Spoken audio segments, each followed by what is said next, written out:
Assalamualaikum warahmatullahi wabarakatuh. Bagaimana kabar kalian? Semoga selalu dalam lindungan Allah Subhanahu wa taala ya. Jangan lupa selalu jaga kesehatan dan tekun beribadah. Yang terpenting adalah tetap menjaga semangat belajar untuk menggapai cita-cita. Ingat, cita-cita kamu tidak akan pernah terwujud jika kamu tidak mewujudkannya sendiri.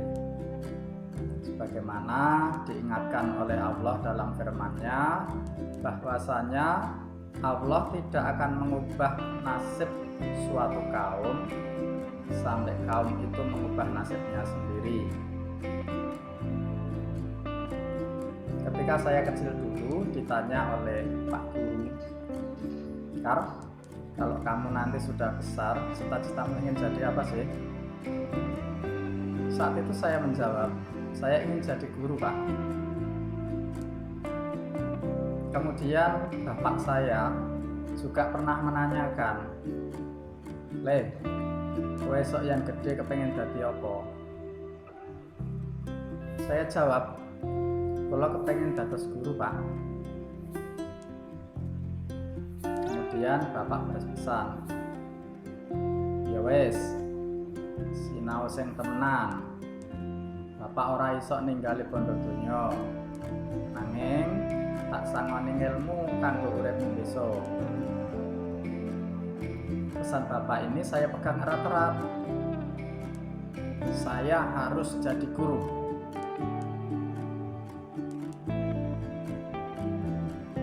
Setelah lulus SD tahun sekitar 85, saya melanjutkan lagi ke sekolah SMP, walaupun teman-teman SD saya tidak banyak yang melanjutkan sekolah.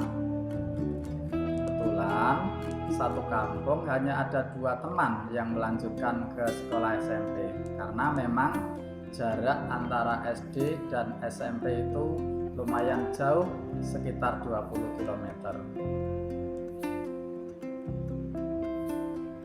Sedangkan medan perjalanan yang harus ditempuh memang cukup menyulitkan, dengan jalan setapak, berbukit, melewati kampung kosong, dan harus melewati hutan. Teman-teman saya yang melanjutkan SMP memilih kos dekat dengan sekolahan. Namun, saya memilih untuk setiap hari pulang karena saya pernah mencoba kos. Ternyata kalau malam tidak bisa tidur teringat mbok saya. Kata orang Jawa, masih mbok-mbok.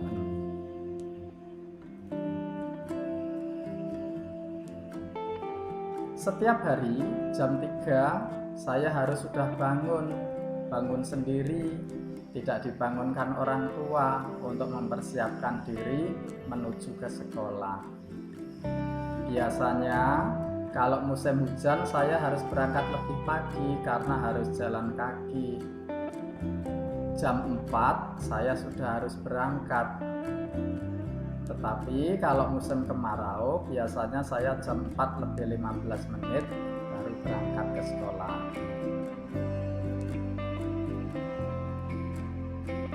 Perjalanan yang saya tempuh harus melewati beberapa kampung yang sudah tidak ada penghuninya. Karena memang di kampung itu sudah bedol desa transmigrasi meninggalkan Jawa menuju ke Sumatera beberapa tahun yang lalu. Beberapa kampung yang sudah tidak berpenghuni tersebut jalannya cukup susah, dengan jalan setapak yang kalau malam hari gelap, kemudian kalau hujan sangat becek. Jalan yang gelap tersebut memaksa saya setiap berangkat ke sekolah harus membawa obor yang terbuat dari daun kelapa yang sudah kering.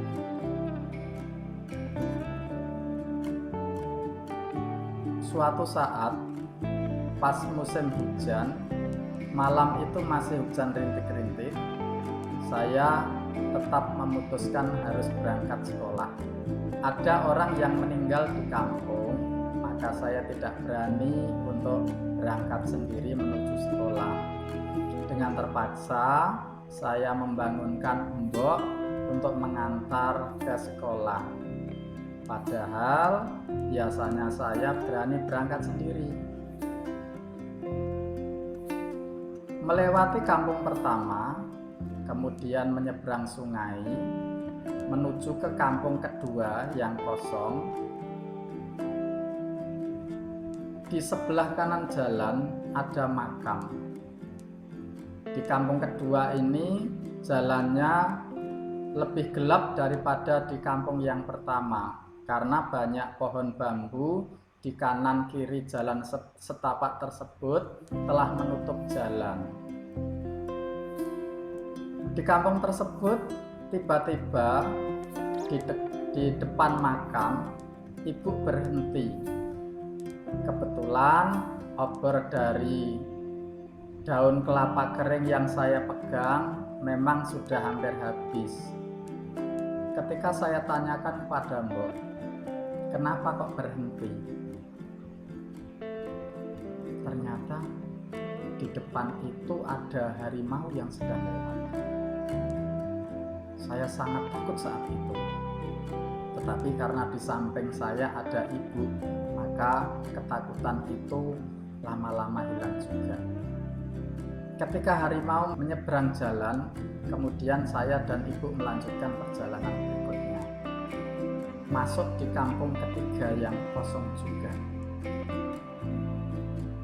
Tetapi sampai di kampung ketiga ini, ibu kemudian kembali lagi ke rumah. Saya meneruskan perjalanan. Di pertengahan kampung ada pohon asem yang besar.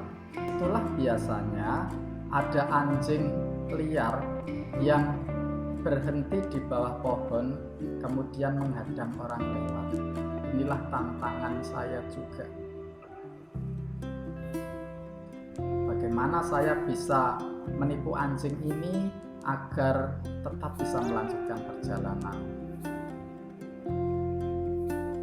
Biasanya setelah melewati anjing ini, saya meninggalkan kampung ketiga, kemudian menuju ke perjalanan berikutnya melalui sawah tegalan yang jaraknya kurang lebih 3 km. Barulah nanti akan ditemukan kampung berikutnya yang sudah ada penghuninya. Sampai di kampung yang ada penghuninya inilah saya sudah menempuh separuh perjalanan. Biasanya kalau saya merasa banyak hambatan di perjalanan dan memperkirakan nanti nyampe sekolah itu terlambat, saya harus menempuhnya dengan cara berlari. Walaupun rumah saya jauh, saya tidak boleh terlambat. Saya tidak boleh terlambat. Saya tidak boleh terlambat karena saya punya cita-cita. Alhamdulillah, dalam perjalanan menuju ke sekolah itu insya Allah saya tidak pernah terlambat. Walaupun seandainya saya terlambat, guru saya tidak akan marah karena tahu rumah saya ini jauh. Tetapi saya berusaha untuk tidak terlambat. Perjalanan yang saya tempuh karena harus melewati perbukitan dan jalan setapak yang kalau musim hujan sangat licin, beberapa kali menemui kendala. Pas turun di pegunungan, naik sepeda, tiba-tiba rem belakang saya putus. Kemudian kaki saya gunakan untuk mengerem. Sampai sepatu saya rusak karena kena ban sepeda. Akhirnya saya rem dengan rem depan. Ternyata karena curamnya jalan itu, sepeda sudah terlanjur melaju begitu kencangnya, kemudian rem depan putus juga. Ketika saya sudah berjalan begitu kencang tanpa rem. Tiba-tiba jalan yang begitu sempit itu ada truk dari bawah yang membawa beban berat dan tidak memungkinkan untuk bergeser, sehingga saya memutuskan untuk membanting setir ke sebelah kiri. Akhirnya saya jatuh di selokan yang sangat dalam dan sepedanya rusak parah. Tetapi truknya juga tidak berhenti karena jalan menanjak tajam. Kalau nanti berhenti, maka truknya tidak bisa naik lagi. Inilah tantangan-tantangan yang saya hadapi untuk mewujudkan impian saya menjadi guru. Alhamdulillah, tantangan demi tantangan tersebut bisa saya taklukkan dan saya menjadi pemenangnya.